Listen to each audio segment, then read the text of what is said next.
Good evening, everyone. Good evening, Doc. I'm Jason Bihandok, and I'm going to present the topic about going online. So, let's start. So, magbibigay lang po ako ng kunting background. May background na po ako dito about e-commerce. So, e-commerce, electronic commerce is the trading or facilitation of trading in products or services using computer networks such as the internet. E-commerce is the buying and selling of goods and services or the transmitting of funds or data over an electronic network. Business transactions occur either business to business, business to consumer to consumer, or consumer to business. So, ito is natakal na to last week, last meeting. Being a consumer-driven economy, Philippine e-commerce remains one of the most promising markets globally. According to a recent eMarketer report, the Philippines is the fastest growing country in the terms of online retail sales growth. So, in the top 10 countries, Philippines is the number one online retail sales in e-commerce by January 2022. Okay. So, now, why you must go online with your business? So, online marketing is a good opportunity for business promotion. Today, many entrepreneurs want to promote their goods online because everyone is increasingly digital and internet users are increasing day by day. So, um, ngayong era, by this era, um, laganap na talaga yung online businesses, diba? Lalo na sa mga kahit walang company, kahit normal lang na mamamayan, nag-online business na. So, online marketing is one of the industries that is growing very rapidly in this era. For beginners, online marketing is a big opportunity because development in this field is faster than in other fields. So, next, um, um, domain name. So, what is domain name? So, domain name often referred as to web address. Yan yung ginagamit natin para makapunta tayo dun sa mga website na kailangan. Okay? Like google.com. Yan, example yan. So, a registered domain name is unique to you and can't be used by anyone else as it functions on the internet in a similar way like a street address in the physical world. So, um, para siyang address niyo sa bahay niyo. So, may pagkakakilanlan siya. So, sa organization, dapat unique yung web address mo na kapag sinerge nila to, yung website mo talaga yung lalabas. Hindi kung kanino. Okay? So, we have used subdomain. Yan yung blog. Yung example ng subdomain. Yung domain name naman is combination ng root name plus yung top level domain. Yung root name is nakadepende sa organization yun, nakadepende sa iyo yun kung ano yung kailangan mong kung ano yung pakilanlan ng business mo. Okay? So, yung top level domain naman, depende rin yan. So, I explain it mamaya. Okay. Why do you need a domain name? So, any business organization or individual striving to establish online presence should own a domain name. A combination of a domain name, website, and email addresses forms your unique identity online. So, yan, karamihang gumagawa niyan is yung mga organization, yung mga businesses na mga mid-size businesses yan. Pero meron din yan yung mga small size businesses. So, gumagawa sila para mas madali na makilala yung mga products na inaalok nila online. That, in turn, helps your business create a professional look, increase brand awareness, build credibility, and protect your trademarks and copyrights. What is the difference between a domain and a subdomain? So, domain, for example, overlo.com. Yung domain dyan is yung overlo.com. So, combination siya ng root name, which is overlo, and then yung top level domain, TLD, which is yung .com. So, is the web address you buy from a domain registry. So, yung subdomain naman, for example, blogoverlo.com. Okay, it's a subset of a domain that can be created by a domain owner. So, here the example, www or yung news. Ngayon yung mga subdomain. Tapos yung domain naman, kung ano yung domain mo, ayun yung ilalagay mo dyan. So, yung example dito, your domain.co.uk. So, yung UK na yan, nakadepende pa rin yan sa country code yan. So, I explain it further na. How many subdomains are there? Each domain name can have up to 500 subdomains. You can also add multiple levels of subdomains, such as info, blog, yoursites.com. A subdomain can be up to 255 characters long. But if you have a multiple levels in your subdomain, each level can only be 63 characters long. So, nakadepende talaga sa iyo yan kung paano mo gagawin yung website mo. Kung mahaba ba o maiksi lang para matandaan mismo ng mga madaling tandaan ng mga customers mo, ng mga client mo, yung mag-visit ng website mo. So, mas okay kung mas maikli kasi madali lang tandaan, diba? So, yung domain name types. Top level domain or yung tinatawag nilang TLD refers to the suffix or the last part of a domain name. There's a limited list of predefined suffixes which includes .com. Ginagamit siya sa mga commercial businesses. The most common top level domain or TLD. So, for example, yung google.com. Yan. Yung other example dyan is yung netflix.com. Diba? So, sobrang popular nung .com na yan sa atin ngayon. Ibig sabihin ng .com, commercial business siya, for commercial business ka. So, next is yung .org. Ginagamit siya sa mga organization, typically non-profit organization. Okay? So, example, yung wikipedia.org. Ayan. The other one is the .gov, used in the government agencies. Here in the Philippines, we have DOST.gov.ph.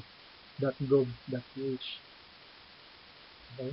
So, next is yung .edu for educational institution. So, we have the pghopd.up.edu.ph from the University of the Philippines for the online consultation request and appointment system. So, ginawa ng UP yan. Next is the .net for network organization and .mil for the military. So, TLD are classified into two broad categories. We have here the generic top-level domains and the country code top-level domains. So, generic top-level domains and yung mga .com, .org, .edu, and etc. So, sila yung mga domain name that identifies the domain name class it's associated with. Next is yung country code top-level domain. So, is a two-letter domain extension such as UK, ayun kanina, or FR, .fr, or France. Ayun yung mga country code.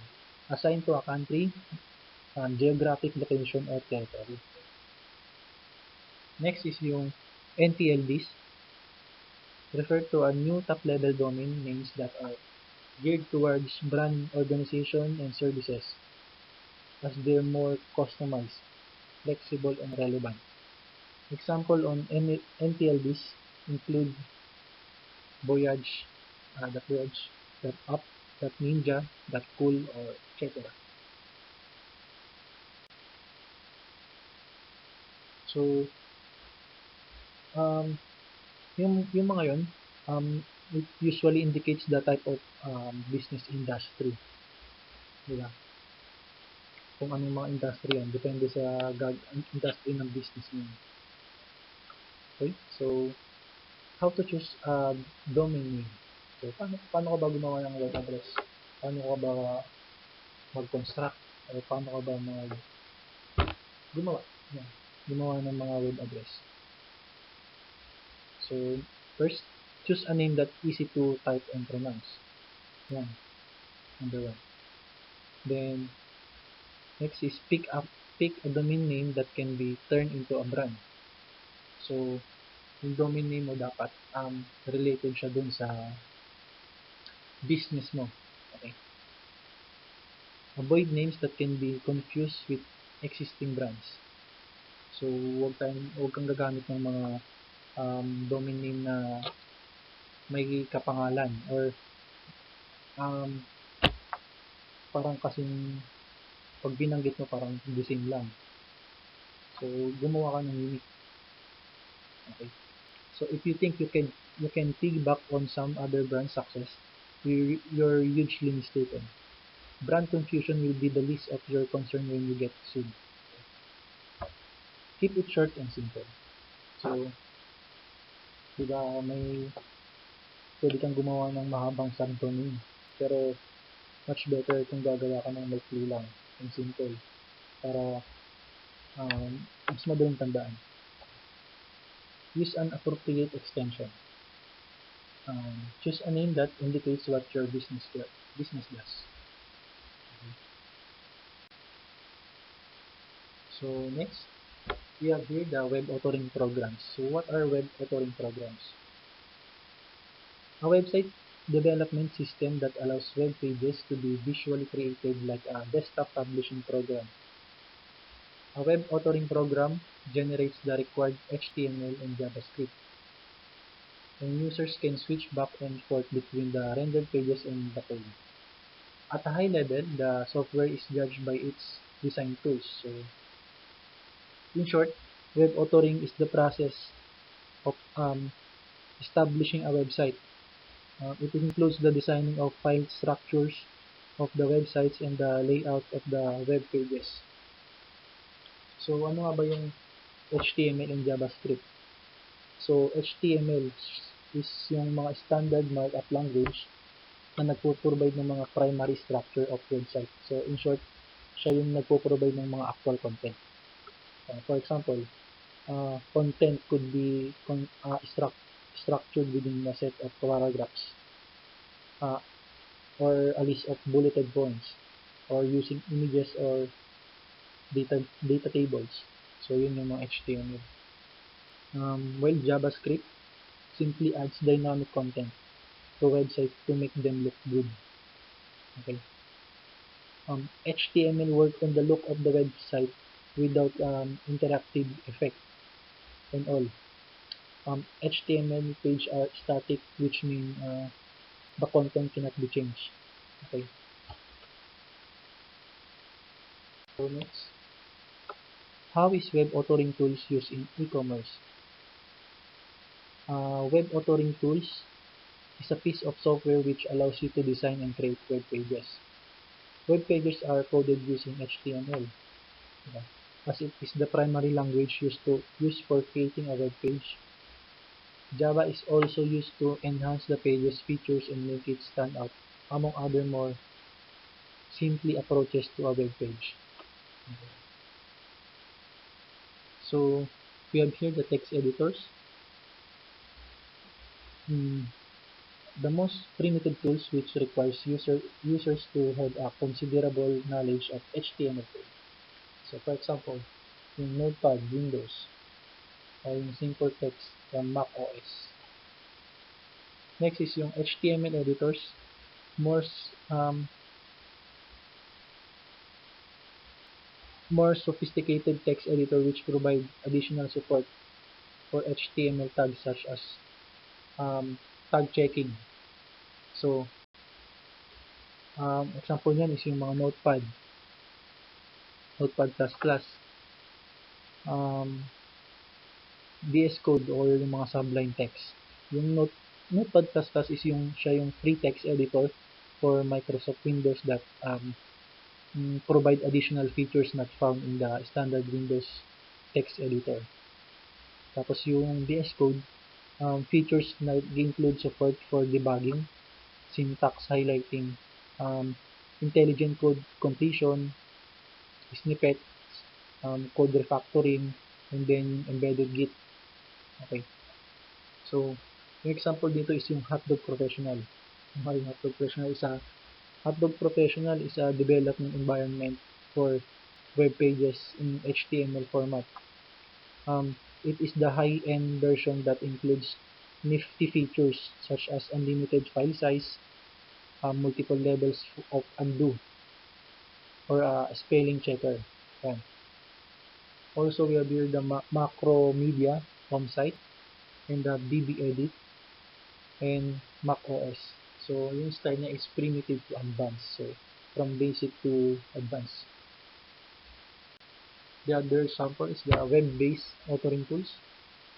They are usually provided by a large web hosting companies or portals. Usually, installation of special software is not needed. For example, Yahoo, Geocities. Integrated and authoring tools. They are WSIWYG HTML editing tools. So, ang meaning niyan is what you see is what you get HTML, which provide comprehensive web authoring function such as website management and dynamic web page editing. So, example niya is yung mga Macromedia, Dreamweaver, Microsoft Frontpage, Microsoft Word. Okay. Next. So, what are the benefits of the web authoring? The advantage of using web authoring tools. So, we have here the web authoring tools are time and cost effective. Siyempre. Web authoring tools are always up to date. Easy to publish, update, and translate. Create anywhere, anytime. And get started right away. Web authoring tools keep your work safe. So, for example, dyan is yung sa Google. Meron tayong Google Docs, Google Drive yun. Diba? Sa Google Drive, pag naglalagay tayo ng mga docs, ng mga inputs natin doon, na-edit agad natin siya. Diba? So, na-update agad natin siya. Diba? Anywhere, anytime. So, yun. So, yung other advantage na pa is yung instant revision. So, ability to include multimedia elements. Also, we have the ability to archive documents without stack of paper. Okay. So, also we have the ability to link students to huge amounts of information. Okay. So, next, the advantage and the disadvantages of using web authoring software to create pages.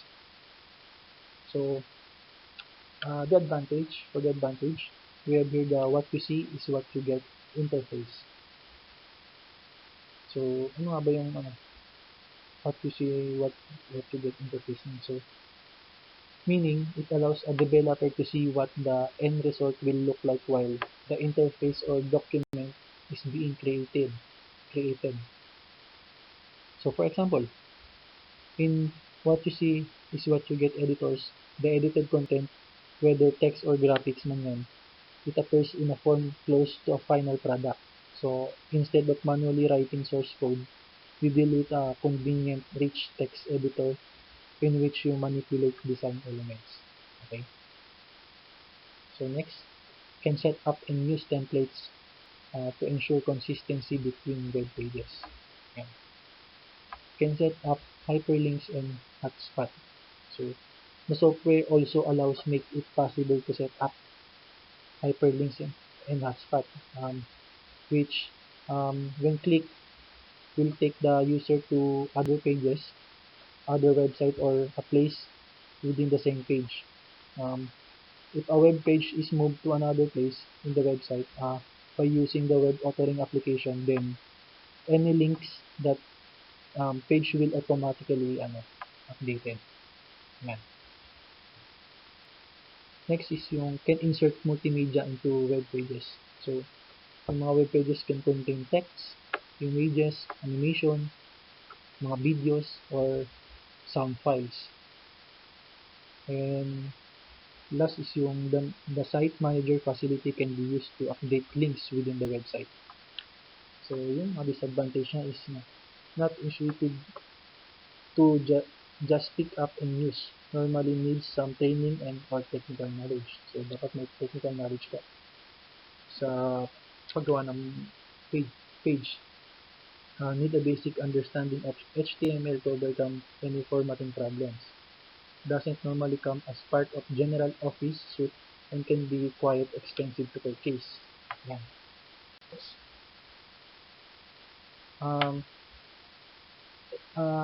Essential of a website. So, syempre, ano mga ba yung mga essential ng website?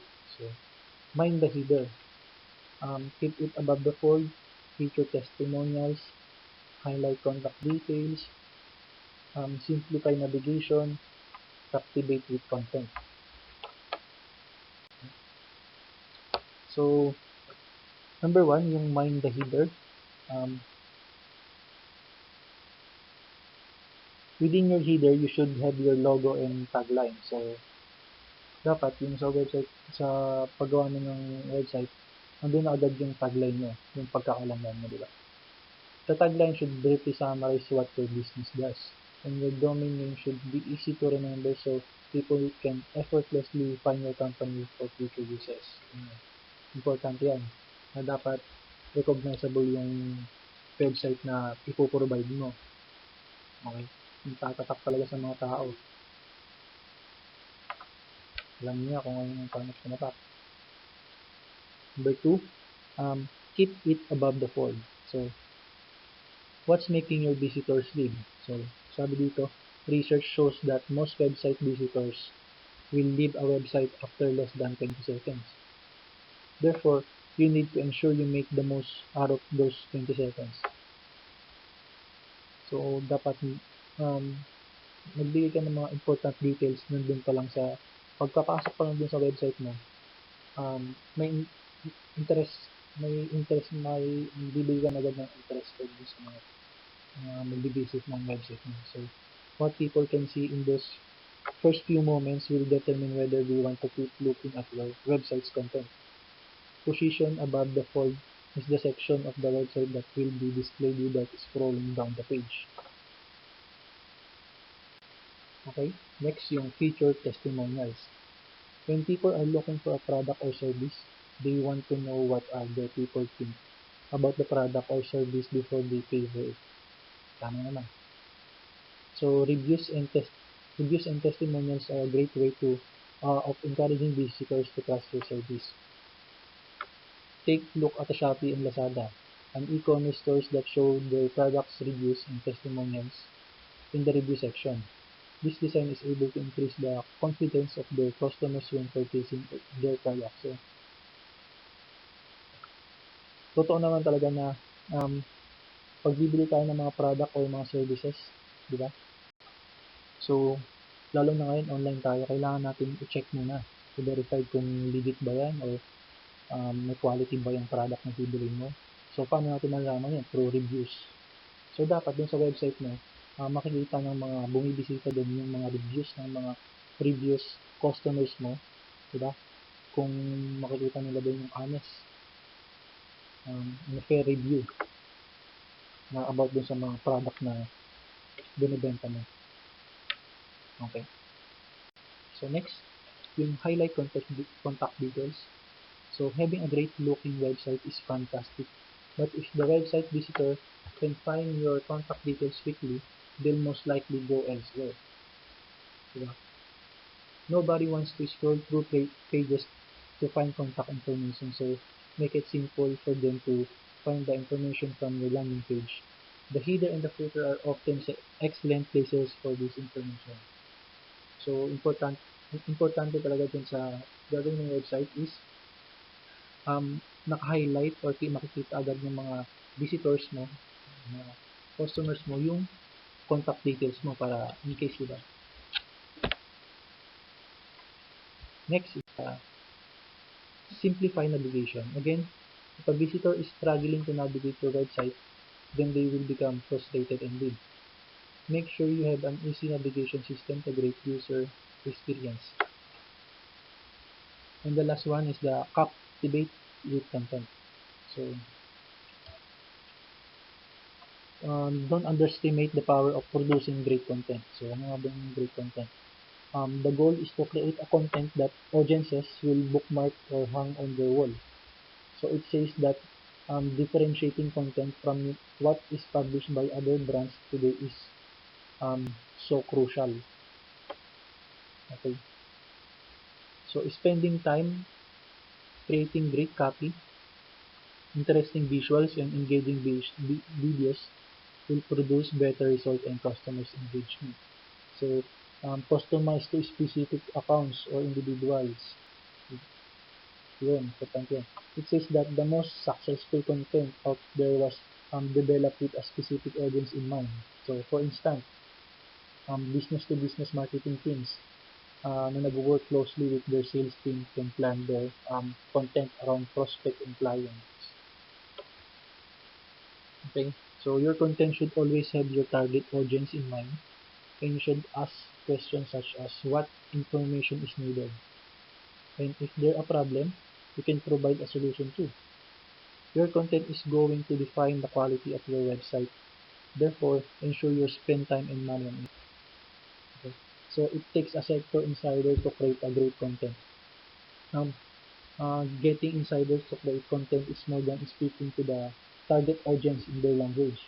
So it says that it's about having specialists who understand the problem, trends, and innovation in the sector to address yung mga specific topic.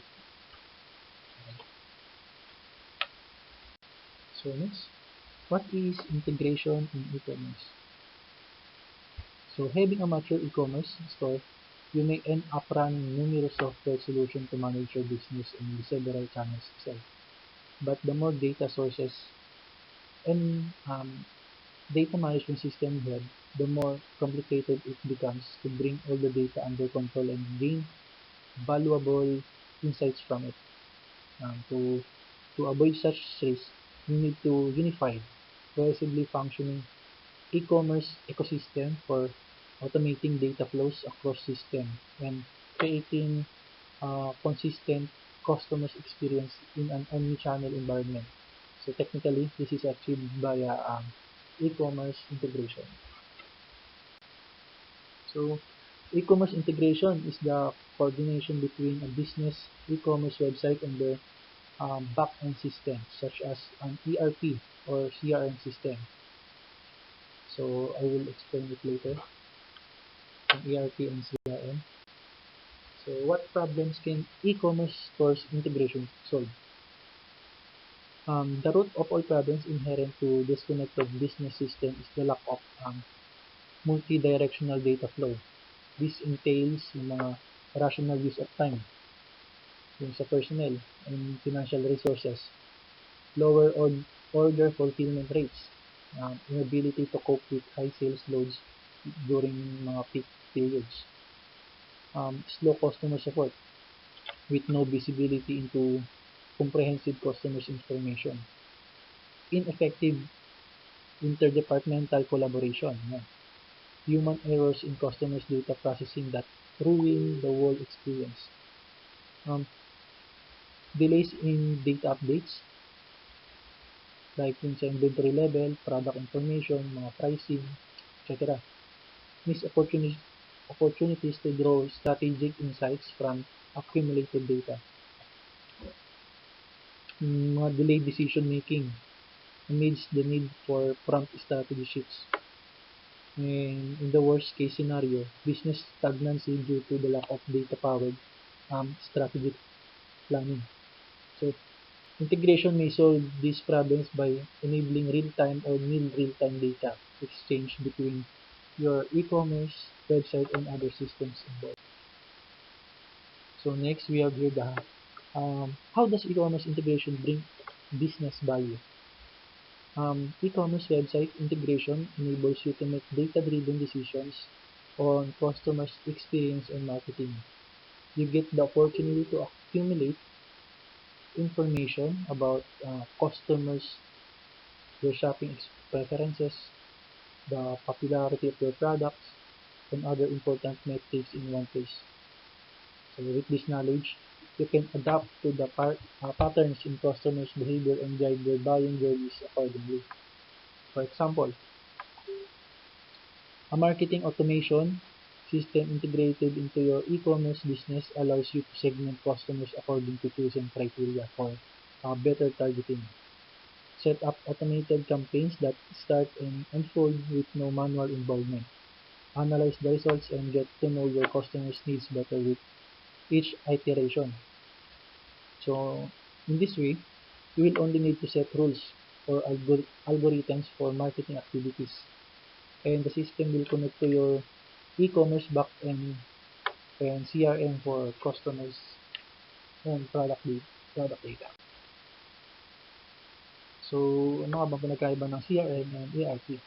So, CRM or Customers Relations Management, a tool used to prospects and customers. So, yung goal is to increase sales. And yung mga users is yung mga sales and marketing. So, CRM is the software that automates the customer's communication with the organization. So, like for example, si McDonald's, gumagamit siya ng CRM o tinatawag na Power Center, which is powered by the Astute Solutions. So, McDonald's CRM offers the mga effective data collection, immediate response, and resolving quick challenges to ensure yung consistent relationship with the customers in all branch of the worldwide. Okay. Si Coca-Cola, they provide the customer service not only through feedback, email, and telephone, but also through monitoring and many types of analysis. And then si ERP naman, o yung Enterprise Resource Planning, a complete management system for a company's human and material resources.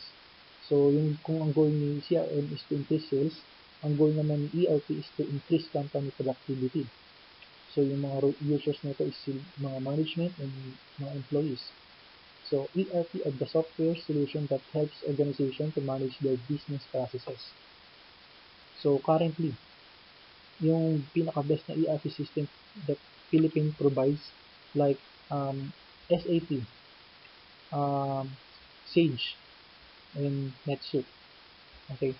So, both are locally available in the Philippines and can cater to local requirements. So, for example, si Jollibee, gumagamit siya ng NetSuite. Yung NetSuite, one word, give us a way to deliver standard platform across the organization para mag-support and continued growth and development. Okay. Another example is si Toyota. Gumagamit din siya ng ERP to improve management and to allow make decision through universal access to a management database. Yeah. So the fundamental difference between ERP and CRM is that ERP is primarily for financial data and the finance department, while si customer relationship management naman is used by the sales and customer service department. Okay? So nearly all growing companies, from small to mid-sized businesses to enterprises, will eventually need both an ERP and a CRM system or a single platform for both. So, important siya. Okay? So, benefits of e-commerce integration. E-commerce integration gives business the edge they need in order to stay relevant and ahead of the curve. The more pronounced benefits of e-commerce integration includes Number one, removal of manual and replicated data. So the integration allows for storing data in one centralized system instead dun sa passing through other independent system or yung mga interfacing mo. So number two, optimization of time spending.